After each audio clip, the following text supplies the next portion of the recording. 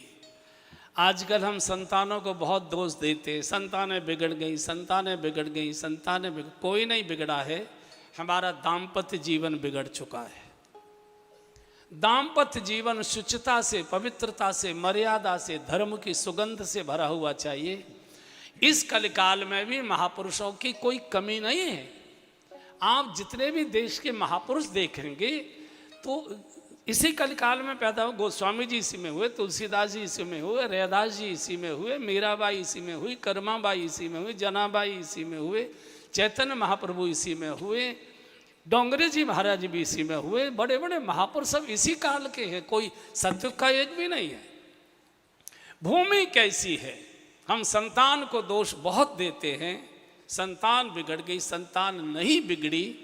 हमारा अपना निजी दाम्पत्य जीवन बिगड़ा हुआ था, संतान वही से संस्कार लेकर आई है। जैसे हम थे वैसे आगे। आम के पेड़ पर आम ही आएगा, कटहल नहीं आएगी। कटहल के पेड़ पर अमरूद नहीं आएगा। जैसा पेड़ है वैसा ही फल उस पर आएगा। बहुत दिव्यता का जीवन मनु महाराज और शत्रुपा जी जी रहे हैं। बिल्कुल यही समय था जिस समय हम कथा में बैठे हैं। एक दिन मनु महाराज महल की अटारी में अकेले बैठे थे, कोई नहीं था। बैठे बैठे अंतर प्रेरणा जगने लगी, अरे मैं बूढ़ा हो गया, मेरे बाल सफेद हो गए, शरीर पर झुर्रियां आ गई, कानों से सुनाई बंद हो गया, आंखों से दिखाई बंद हो गया, चलने फिरने में मुश्किल होने लगी, और मेरे बाल बच्चेदार भी हो गए, और अभी तक मेरे मन में भोगों के प्रति वैराग्य नहीं, भोगों से मेरे मन में अभी ऊब नहीं। क्या बिना भगवान का दर्शन किए मेरी जीवन लीला समाप्त हो जाएगी? क्या इन आंखों से बिना भगवान की मोहिनी छवि का दर्शन किए मेरे नेत्र बंद हो जाएंगे? क्या मेरी लाश हाय हाय करके भवन से बाहर निकाली जाएगी? क्या बिना भगवत प्राप्ति के मेरा शरीर ऐसे ही निरर्थक चला जाएगा? किसी ने कुछ नहीं कहा, अंदर से प्रेरणा आई है। और बंधुओं बहनों, उपदेश बाहर से दिया जाता है, प्रेरणा अंदर से आती है। और सीधे उतर कर आए और रानी के कक्ष में पहुंचे। शत्रुपा जी भी अकेली थी, पास जाकर बैठ गए। महारानी जी, एक बड़ी दिव्य प्रेरणा मन में आ रही है, आज्ञा हो तो कहें। बोले बोलिए। बोले अब हम बूढ़े हो गए, चला चली की बेला आ गई, शरीर में झुर्रियां पड़ गईं, दांत उखड़ने लगे, नेत्र ज्योति घट गई, बाल बच्चेदार हो गए।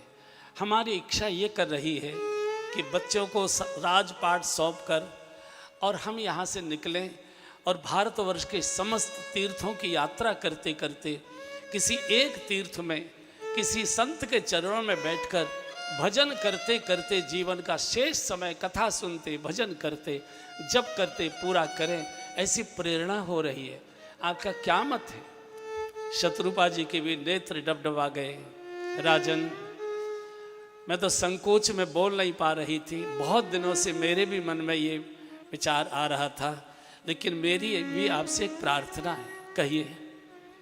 राजन, दुर्गुण और दुर्विचार ये बड़ी जल्दी जल्दी मन में आते हैं और इतनी लंबी उम्र लेकर आते हैं कि एक बार आ जाते हैं तो चिता तक साथ रहते हैं, जाते नहीं है।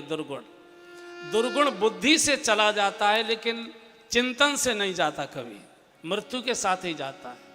और सद्गुण और सद्विचार ये बड़ी मुश्किल से मन में आते हैं और इतनी कम उम्र लेकर आते हैं कि आते पीछे जाने की बात पहले कह देते हैं। इसलिए राजन, मेरी भी आपसे एक प्रार्थना है कि बेगी विलंबन करिए रब और साजिए सब समाज। विलंब मत करिए, देर मत करिए। शत्रुपा जी ने समर्थन कर दिया। मनु महाराज मन के प्रतीक हैं बंधुओं और बहनों, और शत्रुपा जी बुद्धि की प्रतीक है। बुद्धि स्वरूप बदल देती है। पूजा में कुछ और होती है, दुकान पर कुछ और होती है, ऑफिस में कुछ और होती है, क्लब में कुछ और हो जाती है, ससुराल में कुछ और हो जाती है। हर जगह बुद्धि बदलती ही रहती है।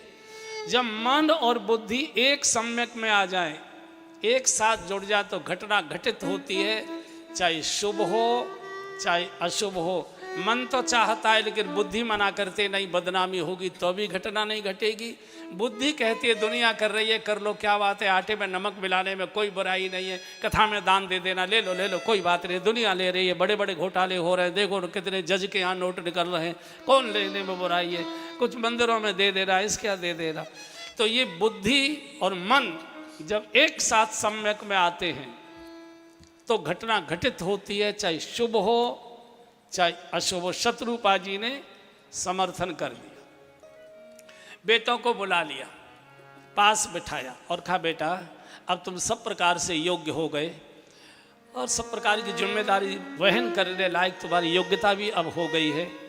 अब हमारी इच्छा है कि तुम्हारी माँ के साथ हम यहाँ से राजपाट छोड़कर देश के तीर्थों का भ्रमण करते, किसी और तीर्थ में किसी संत के चरणों में बैठकर भजन करते करते जीवन लीला पूरी करें। ये मेरा मुकुट, ये मेरी पगड़ी, ये शीश पर धारण करो और राज्य का बहुत प्यार से, जैसे कोई योग्य पिता अपनी संतान का पालन करता है, लालन करता है, ऐसे प्रजा का पालन करना। बच्चे रोने लगे, नहीं नहीं बाबूजी हम नहीं जाने देंगे, ऐसे कैसे चले जाएंगे आप। वृद्धावस्था में हर पुत्र चाहता है कि मैं अपने बूढ़े माता पिता की सेवा करूं, इस पुण्य से आप हमको क्यों वंचित करना चाहते हैं। हम बिल्कुल नहीं जाने देंगे आपको। आप राजकाज में कोई भी रुचि मत लीजिए, कोई भी दखल मत दीजिए, कम से कम आप बैठे रहोगे, हम आपका दर्शन तो करते रहेंगे, हमको आपका आशीर्वाद तो मिलता रहेगा। ऐसी जब मीठी मीठी रो रो कर बातें बच्चों ने की, पिघलना चाहिए था रानी को, पिघल गए राजा। बच्चों की किलबिल किलबिल दादी को अच्छी लगती है, बाबा को ज़्यादा अच्छी नहीं लगती। दादियाँ घर से छोड़ने में उनको बहुत मुश्किल पड़ता है। जैसे ही शत्रुपा जी ने देखा कि राजा तो पिघला, तो मुख से नहीं बोली, चूंकि बच्चे सामने खड़े थे, आंखों से इशारा कर दिया, राजन ये घर परिवार की ममता है, कोई तिलक करके आरती उतार कर आपको विदाई नहीं करेगा। इस घर परिवार की ममता को जबरदस्ती छोड़ोगे तभी छूट पाएगी, अन्यथा हाय हाय करके तुम्हारी लाश निकाली जाएगी, अंत समय तक तुम भगवान का नाम नहीं ले पाओगे। शत्रुपा जी ने समर्थन कर दिया। और बंधु और बहनों, मनु महाराज मन के प्रतीक हैं, शत्रुपा जी बुद्धि की प्रतीक है। बुद्धि 100 रूप बनाती है, दिन भर में कई रूप बुद्धि के हो जाते हैं। जब मन और बुद्धि सम्यक में आ जाएं, एक लाइन में आ जाएं, तब घटना घटित हो जाती है, चाहे शुभ हो चाहे अशुभ हो। मन चाहता है लेकिन बुद्धि नहीं कहती तो भी घटना नहीं होती। बुद्धि चाहती है, मन नहीं मानता तो भी घटना नहीं घटित होती। जब मन और बुद्धि एक हो जाएं तो घटना घटित हो जाया करती है। गोस्वामी जी लिखते हैं कि बरबस बरबस राज सुत ही तब दीना, बरबस राज सुत ही तब दीना, नारी समेत गवन गण कीना, नारी समेत गवन बन कीना।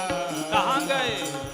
तीरथ वरने मिश विख्याता, तीरथ वरने मिश विख्याता, अति पुनीत साधक सिद्धिदाता, अति पुनीत साधक सिद्धिदाता, पहुँचे जाई धेनुमति धीरा, पहुँचे जाई धेनुमति धीरा, हर्षि नहाने निर्मल नीरा, हर्षि नहाने निर्मल नीरा। प्यार से सुनिए प्रसंग। मनु महाराज हमारे दादाओं के भी दादा हैं, दादा दादी, परदादा परदादी के भी परदादा परदादी। मनु महाराज कहते हैं कि एक समय आने पर घर मत छोड़िए, आज घर छोड़कर जाने की आवश्यकता नहीं है। मनु महाराज वन में चले गए थे। वन उस समय स्वतंत्र रहते थे। किसी भी राजा के राज्य में जो वन होता था, उस वन में लकड़ी काटने के लिए, गाय भैंस भेड़ चराने के लिए, साधु संतों को अपनी पूजा ध्यान धारणा समाधि के लिए, भजन करने के लिए ये वन स्वतंत्र रहते थे। और उनमें भजन करने वाले महात्माओं की सेवा शुश्रूषा की चिंता उस राज्य का राजा करता था। आज वो स्थिति नहीं है। आज वन विभाग के अधीन है। आप कुटिया बना कर वहाँ रह नहीं सकते, वन विभाग के अधिकारी आपकी कुटिया उजाड़ कर आपको निकाल कर बाहर कर देंगे। हर मौसम के जैसे कपड़े अलग होते हैं, जैसे हर मौसम का भोजन अलग होता है, ऐसे हर काल के हर मौसम के नियम भी अलग अलग हुआ करते हैं। उस समय वन में जाया जा सकता था, वन में रहा जा सकता था।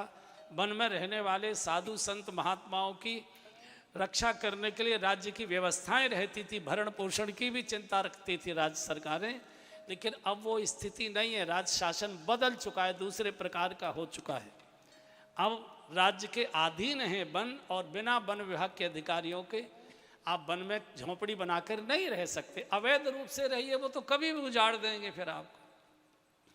मनु महाराज और शत्रुपा जी हमारे पुरखे हैं।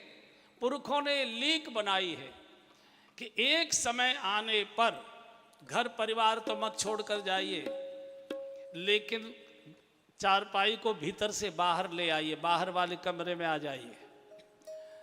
निर्णय बंद कर दीजिए, निर्णय बच्चों को लेने दीजिए, गलत सही सब समझ जाएंगे। आप सहयोगी बनिए, पीठ थपथपाइए, सावधानी बताइए, उनका सहयोग करिए, काम में हाथ बटाइए, लेकिन निर्णय बच्चों को लेने दीजिए। अन्यथा तो बच्चे लुंज पुंज रह जाएंगे। पापा जो कहते हैं सो हम कर देते हैं, जो बताते हैं सो। बच्चे कभी भी निर्णायक की स्थिति में नहीं आएंगे। इसलिए इस युग में बच्चे जब समर्थ हो जाए और दखल कब खत्म करें, बिल्कुल सीधा सीधा है। जब अपने घर में अपने बेटे की गोद में बालक आ जाए और उधर बिटिया की गोद में बालक आ जाए, जब दोनों कुलों में संतान आ जाए, तो माता पिता को भीतर से बाहर आ जाना चाहिए। फिर निर्णायक की भूमिका नहीं चाहिए, सहयोगी की भूमिका चाहिए, सलाहकार की भूमिका चाहिए। ये मनु महाराज ने बताया। अन्यथा तो बहुत मुश्किल पड़ती है, छोड़ना बहुत कठिन होता है। धीरे धीरे अपने सामने ही अगर बच्चों को समर्थ कर दोगे, निर्णय लेते लेते उल्टा सीधा गलत सही होगा। हमने भी बहुत सारे निर्णय गलत लिए होंगे, सब चीज़ें समझ से ठीक हो जाया करती हैं। ये बिल्कुल प्रारंभ की। और तीर्थ में गए हैं, भारतवर्ष का सर्वश्रेष्ठ तीर्थ गोमती गंगा के किनारे 88,000 ऋषियों की तपस्थली नैमिषारण्य में मनु महाराज और शत्रुपा जी आए हैं। वहाँ उन्होंने शरीर पूरा किया है, वहीं उन्होंने तप किया है। आज के समय में तीर्थों में मैं नहीं कहूँगा, मैं स्वयं तीर्थ में निवास करता हूँ, वृंदावन में ही निवास करता हूँ, लेकिन मेरा अनुभव कहता है कि गृहस्थियों को तीर्थों की यात्रा तो करनी चाहिए, लेकिन तीर्थों में गलती से भी स्थायी निवास नहीं बनाना चाहिए। मैं फिर बोल रहा हूँ कि तीर्थों की यात्रा करें, लेकिन भूल से गलती से तीर्थों में स्थायी निवास न करें। तीर्थ ये धर्म के वर्कशॉप हैं, और वर्कशॉप में गाड़ी जब जाती है तब गाड़ी खसर खसर करने लगे, एवरेज ठीक न दे रही हो, खटर खटर करे, तो कहते गाड़ी सर्विस मांग रही है। तीर्थ ये आध्यात्म के सर्विस स्टेशन है। बहुत प्यार से सुनिए ये प्रसंग। तो जैसे गाड़ी को सर्विस कराने के लिए वर्कशॉप ले जाते हैं और मिस्त्री गाड़ी का ठीक ठाक कर देते हैं, धुलाई वुलाई कर देते हैं, ग्रीस वगैरह सब बदल देते हैं, कहते बाबूजी ओके ले जाइए। फिर आप गाड़ी चलाते हैं 100, 200, 300 किलोमीटर, फिर चली, फिर गाड़ी ने खसर खसर करना शुरू किया, तो फिर आप वर्कशॉप ले गए, फिर गाड़ी की सर्विसिंग कर, ये समझ में आता है। लेकिन मैंने ऐसा सुना है कि जो लोग अपनी गाड़ियों को बहुत लंबे समय तक और सर्विस स्टेशनों पर खड़ी कर देते हैं, तो वहाँ के जो मिस्त्री होते हैं चालाकी से उन गाड़ियों के ओरिजिनल पुर्जे तो निकाल लेते हैं, नकली पुर्जे उन गाड़ियों में फिट कर देते हैं। मैं समझता हूँ मेरी बात समझ में आ गई होगी। तीर्थ में जाइए, 10 दिन 15 दिन महीने भर का कोई संकल्प लेकर अनुष्ठान, कोई पूजा पाठ करिए, किसी धर्मशाला में, किसी आश्रम में, किसी गुरुदेव के स्थान में, जहाँ भी हो रहिए। सामान्य भोजन करिए, सामान्य फलाहार करिए। जितना भजन घर पाठ पूजा पाठ घर में नहीं हो रहा था उसको वहाँ पूरा करिए। मंदिरों का दर्शन करिए। सायंकाल किसी संत के चरणों में बैठकर भगवत चर्चा करिए। किसी महात्मा के पास बैठकर अपनी शंकाओं का समाधान करिए और फिर महीना 15 दिन के बाद फिर घर में आ जाइए, फिर गाड़ी खसर खसर घर में करने लगे, फिर तीर्थ में चले जाइए। गाड़ी की सर्विस होती रहनी चाहिए। आजकल बहुत सारे लोगों को मैंने देखा है कि बच्चों को सारा कारोबार सौंपकर और तीर्थों में जाकर उन्होंने किसी गुरुजी के आश्रम में, किसी स्वामी जी के, किसी साधु जी के आश्रम में कमरा बनाकर रहना शुरू कर दिया। धीरे धीरे सब चीज़ें ठीक चलती हैं और कुछ दिनों के बाद उन्हीं गुरुजी से, उन्हीं स्वामी जी से खटर पटर हो जाती है, बोलचाल बंद हो जाते, कई बार तो मुकदमा तक शुरू हो जाया करता है। ये अनुभव कह रहा है, ये अनुभव कह रहा है। चिकित्सा में हॉस्पिटल जाइए, तबीयत ठीक कराइए, घर में आ जाइए, पथ परहेज का पालन करिए, फिर तबीयत खराब होती है, रीचेकअप कराने के लिए फिर हॉस्पिटल चले जाइए। ये चेकअप कराते रहना चाहिए। बिजली घर में बिजली के अधिकारियों के मकान बनाए जाते हैं, बिजली घर में जनता के मकान नहीं बनाए जाते। हाँ, बिजली घर से जनता को कनेक्शन लेना पड़ता है ताकि अपने घर की लाइट जलती रहे, पंखे चलते रहे और कनेक्शन कट न जाए। इसके लिए समय समय पर उसका शुल्क भी जमा करते रहना पड़ता है। मैं समझता हूँ मेरी बात समझ में आ गई होगी। जिन्होंने भी तीर्थों में जाकर कोठियाँ बनाई हैं, मकान बनाए हैं, किसी साधु जी स्वामी जी के यहाँ कमरे बनाए हैं, धीरे धीरे धीरे धीरे वो सब झगड़े के कारण बने हैं। चूँकि दूर की बातें अलग होती हैं, 2-4 दिन का संबंध अलग प्रकार का होता है, हमेशा का संबंध बिगड़ जाया करता है। इसलिए तीर्थों का प्रवास करिए, तीर्थों में स्थायी निवास मत करिए, आइए और जाइए।